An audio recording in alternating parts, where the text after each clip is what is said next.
Welcome in West Texas. I'm Burt Sempier, and you're watching another episode of our VCAS series, Chat with the Chief, featuring none other than San Angelo Police Chief Travis Griffith. And believe it or not, it is episode 38. Chief, as always, thank you for making the time, and thanks for coming and chatting and sitting down with us. Yeah, it's my pleasure. It's always good to be here, loving the rain and just everything we're seeing in the weather-wise. How was the rain this morning for you? Because I was not expecting it, and definitely heard those rumbles of thunder, and the lightning was pretty bright. Yeah, it was kind of out of nowhere, but we just love the feel when you're getting to go to work, and it's got that extra moisture in the air. It's just great. So. Hey, and living in West Texas, we'll take the rain anytime we can get it. It just comes out of nowhere sometimes. That it does. So, Chief, we're going to start this episode on a bit of a negative note. And by our count since, and I apologize for going to the notes, since early February, we've had 6 teens arrested in San Angelo after being involved in deadly incidents. Yes, sir. We had a 19-year-old arrested on February 6th after he and an 18-year-old were recklessly handling a gun inside of an apartment. The 18-year-old was shot and killed. On March 18th, 2 18-year-olds and a 15-year-old were arrested for their roles in a drive-by shooting. A day later, we saw a 17-year-old get arrested after a deadly stabbing on Childress Street. And just last week, last Thursday, a 17-year-old was arrested after a deadly shooting near the Northside Recreation Center. Before we get into resources and what can be done, when you hear of younger people being involved in these types of crimes, what kind of goes through your mind?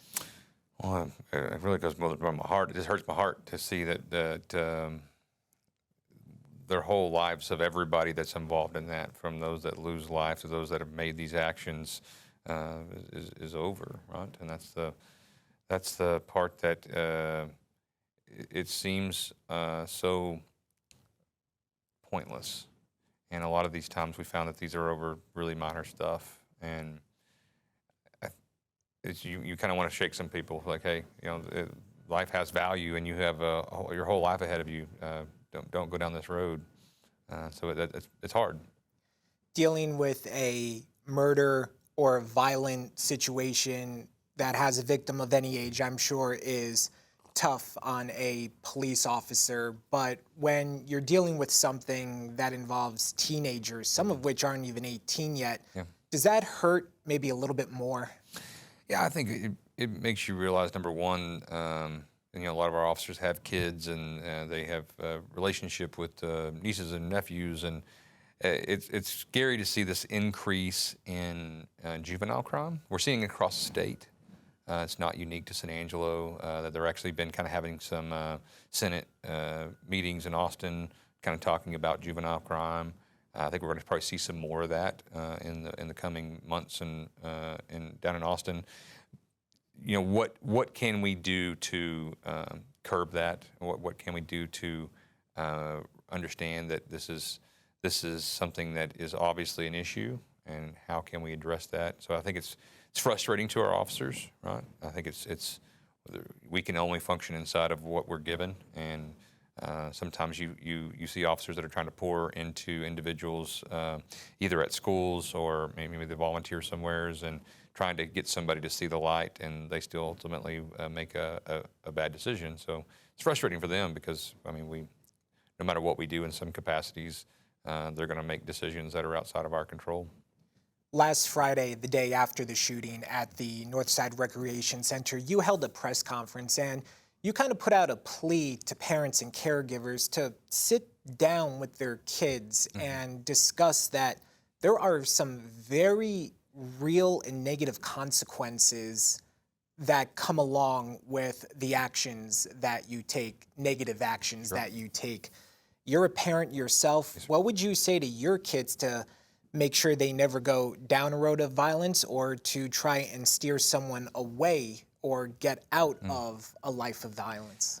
I think the big thing that we want to relay is that life has value, right? And that sometimes we look at this in a way that it's like we're so busy, and there's so many things that are happening that we might not have the conversations that we should, or maybe we now need to have conversations that we never had before, that because of the way times are changing. But either way, you're not 10 foot tall and bulletproof.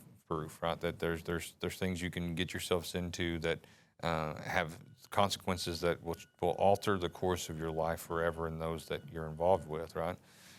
So finding a way to get people to see that there is life past these minor things, or maybe the crime that they get involved in, and friends they get involved with. There's a lot of things that can take people down the wrong road, but having that intentionality to say, hey, you understand that whatever you're going through is light in comparison to the future, right?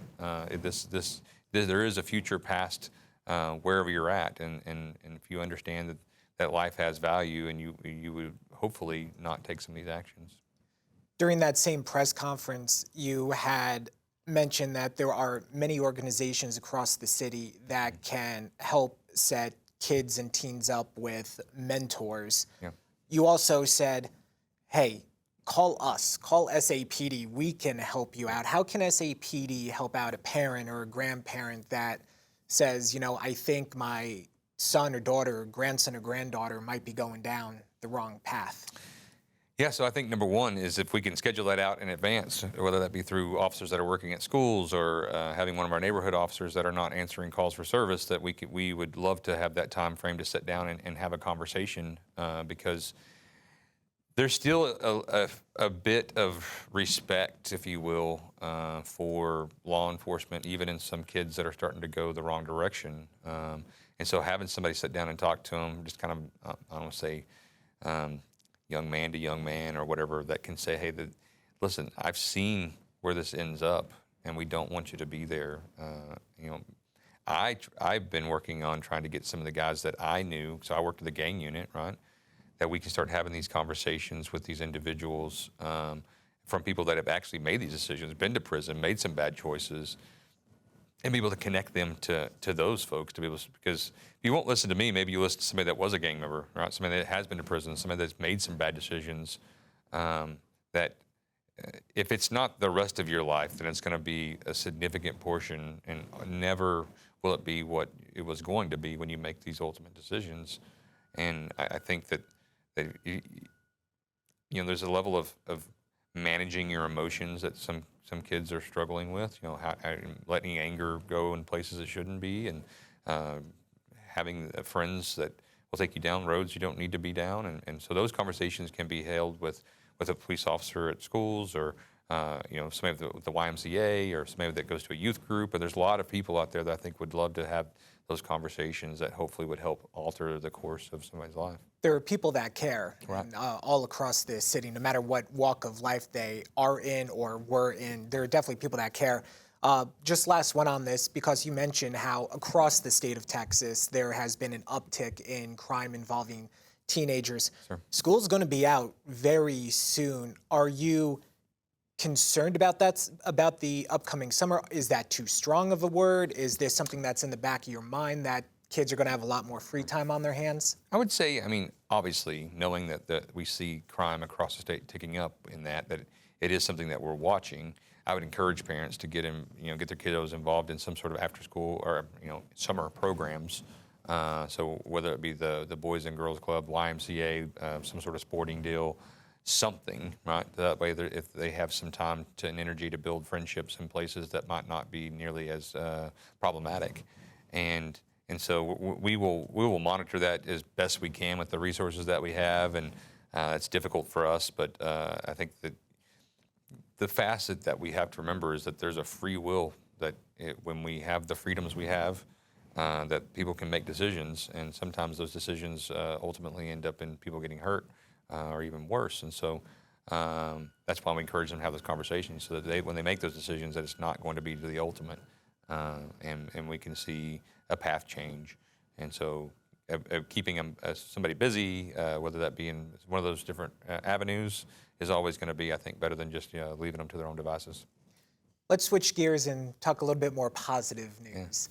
Earlier this week, your officers and law enforcement from across the area were invited to Trinity Lutheran School. You were on campus for a pancake breakfast. How great is it to see that students here in our area are open-armed to police officers and law enforcement?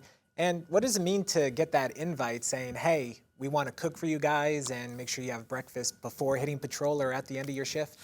No, it was awesome, and anytime you get to see that, number one, they had some of the older kids were serving, and the younger kids we get to sit down with and talk with, and they get to go see all the different vehicles, and it's a great opportunity to engage. Because again, it goes back to what we were speaking about before. The more that you can build those relationships and have kiddos understand that. The last thing we want to do is be out there trying to enforce the law on them, right?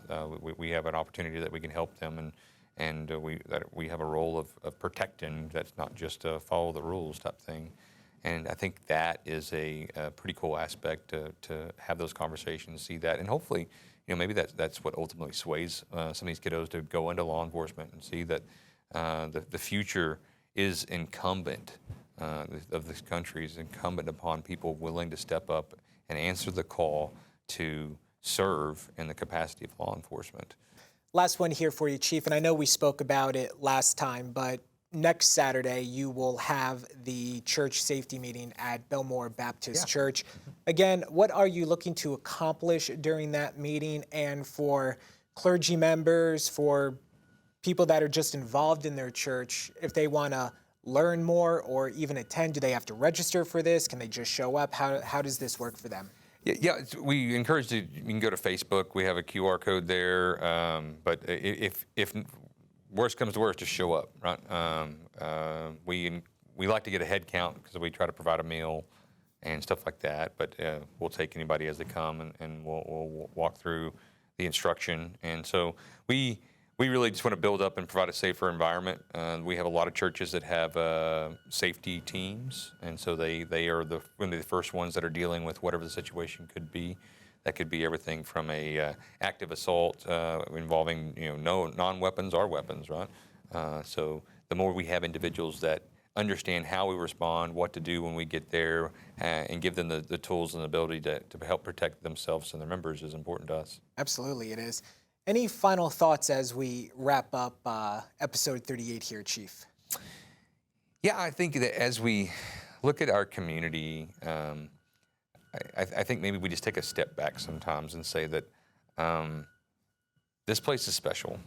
And I want people to know that sometimes we have some numbers pop up with violent crime, or maybe we have some disagreements, and maybe we have stuff that doesn't go necessarily the way we want it to. But to keep San Angelo the way that it has been for so long involves us coming together as a community to help each other in various times of need. We saw that after the flood. We're coming up on a year that I think we should highlight those moments with all the different division we're seeing, to just know that this time too will pass, and the more that we stay civil and the more we can listen to each other's sides and listen to what's going on and find ways that we can help, the better our community will shine bright like a star in the night, right? So that's what I'm hopeful for.